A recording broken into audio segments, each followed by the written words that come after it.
Halo semua, perkenalkan nama saya Putri Naftali Sitorus dengan NIM 2102110600033. Dan pada saat ini saya akan melakukan demo untuk bagian using Windows PowerShell. Kita masuk saja pada bagian pertama, yaitu kita diminta untuk membuka PowerShell dan Command.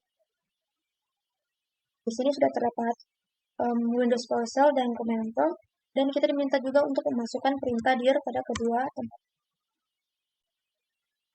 Kita klik dir, dan hasilnya yaitu sama, yaitu nama file dan direktori yang terdapat dalam direktori, ukuran file dalam dir, dan tanggal serta waktu pembuatan atau memodifikasi terakhir.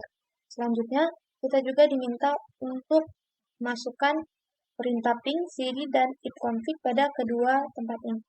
Yaitu pertama kita lakukan di Windows PowerShell, ping, enter, lalu cd, enter, lalu ipconfig, enter. Selanjutnya juga pada command prompt, kita klik ping, cd, baru ipconfig. Nah, pada bagian ini, yaitu ping itu menguji konektivitas jaringan komputer, sedangkan pada cd, dia untuk memindah direktori yang pertama ke direktori yang akan kita tuju. Selanjutnya juga pada ipconfig sini, menampilkan konfigurasi jaringan pada komputer termasuk alamat IP, subnet mask, gateway default, dan informasi lainnya.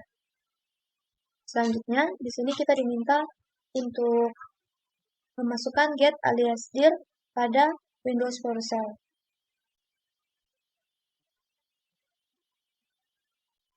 Kita copy, lalu kita paste, enter, dan perintah PowerShell untuk dir ini adalah get child item. Lalu kita close command prompt. Lanjut juga, di sini kita diminta untuk memasukkan netstat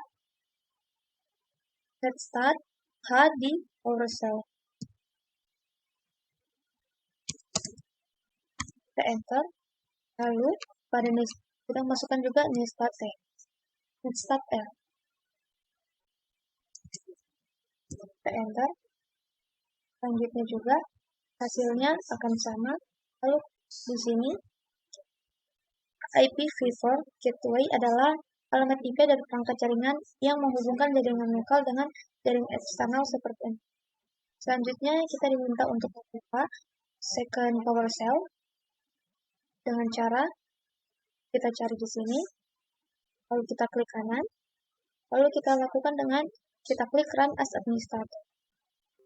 Di sini ada do you want to allow this to make change your device? Kita klik yes. Lalu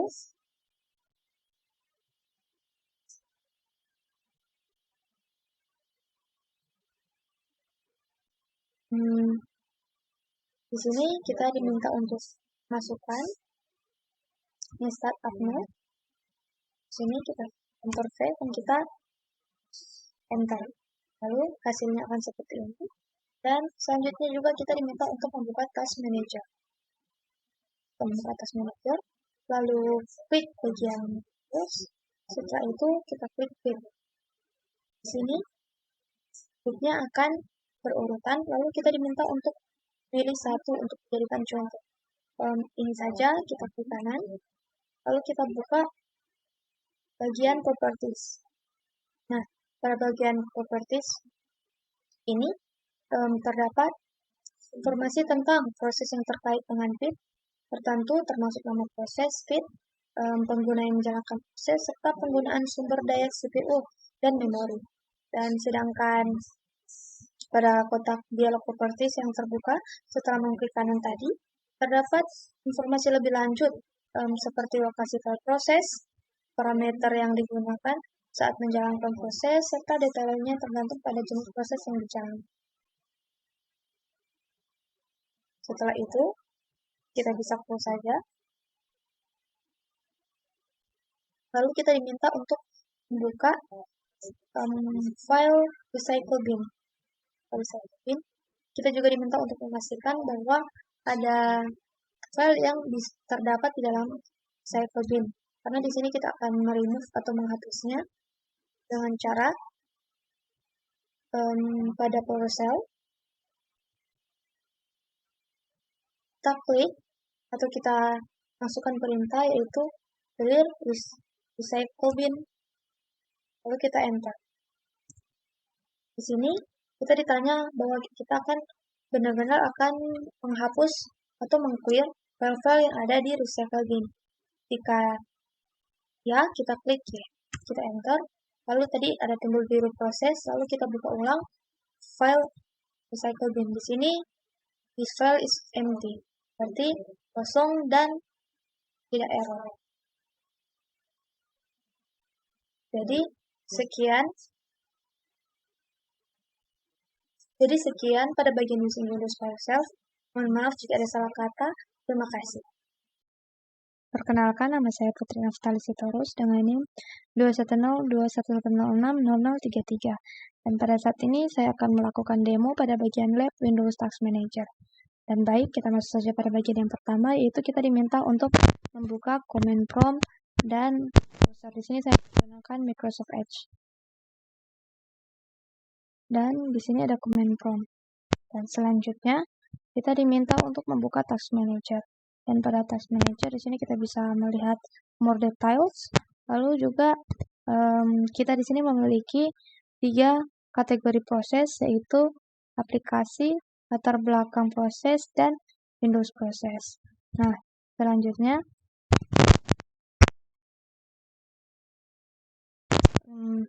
kita diminta untuk klik kanan pada konsol Windows Host dan kita pilih Properties. Nah, di sini kita bisa melihat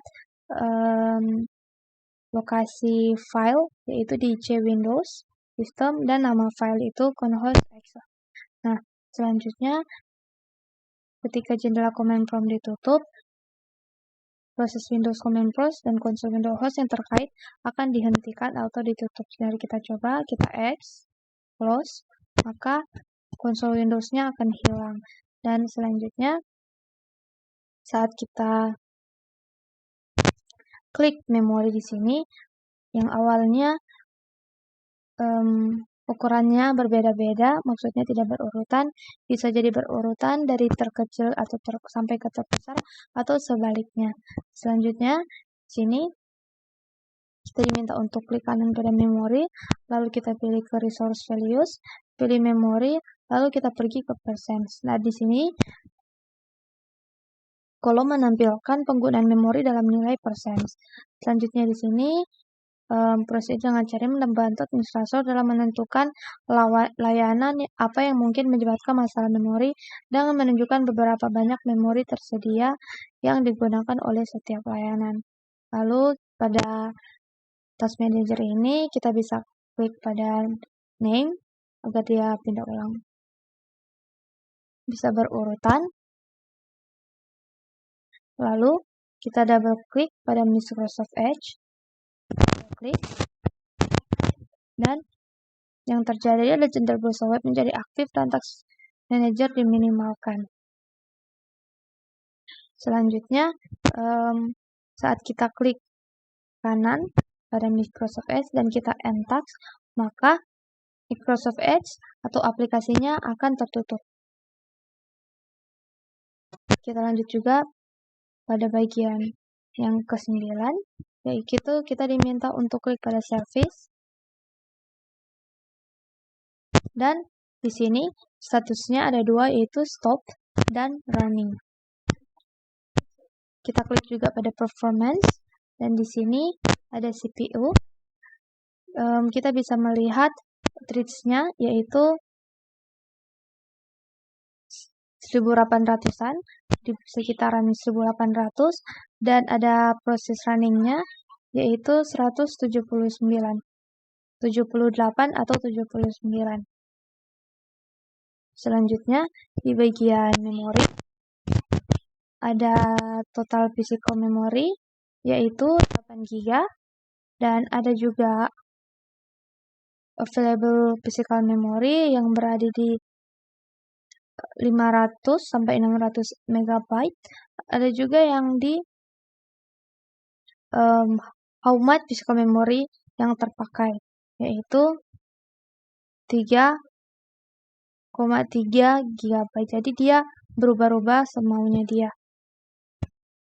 Selanjutnya, pada bagian internet, kita klik. Dan di sini ada speed, yaitu 0 kbps, dan juga ada IPv4 address, yaitu 192.168.561. Dan selanjutnya juga kita diminta untuk open resource monitor dengan cara klik titik 3 di kanan atas ini, klik resource monitor, dan di sini akan muncul resource monitornya. Dan Task Manager adalah alat penting bagi administrator sistem karena menyediakan tampilan kinerja sistem Windows secara real-time dan memungkinkan mereka mengelola proses yang berjalan di dalamnya. Jadi, sekian demo pada bagian ini. Mohon maaf jika ada salah kata yang saya lakukan. Terima kasih.